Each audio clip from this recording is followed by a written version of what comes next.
আসসালামু আলাইকুম সবাইকে। আশা করি সবাই অনেক ভালো আছেন। তো আজকে আমি শেয়ার করব ইয়ামাহা কেন আমার ড্রিম বাইক। সত্যি বলতে আমি একজন বাইক লাভার। বাইক আমার খুব পছন্দের। তবে বাইকের কথা মাথায় আসলে প্রথমেই যেটা মাথায় আসে সেটা হচ্ছে বাইকের কমফোর্ট, বাইকের কন্ট্রোল আর হচ্ছে পিলিয়ন সিট। আমি বাইক ওইভাবে চালাতে পারি না, তবে জীবনের প্রথম ইয়ামাহা এফজেড ভার্সন 3 দিয়ে বাইক চালানোর চেষ্টা করেছিলাম।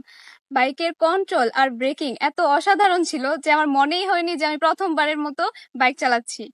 ট্যুরে যাওয়ার সময় ইয়ামাহা এফজেড ভার্সন 3 এবং ভার্সন 2 এর পিলিয়ন হিসাবে আমাকে ঘন্টার পর ঘন্টা বসে থাকতে হয়, কিন্তু তাতে আমার একটুও খারাপ লাগে না। আর এত স্মুথ, আর এত সেফটি, আর এত কমফোর্টের জন্য ইয়ামাহা আমার dream bike. Yes, Yamaha. I love Yamaha and I love bike BD. Here I come. Oh, here I come. Oh.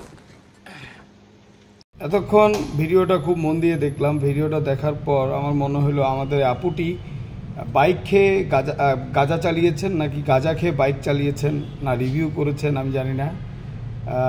সবচেয়ে মজা হচ্ছে পিছনে জিক্সার বাইক প্রশংসা হচ্ছে ইয়েস মামার।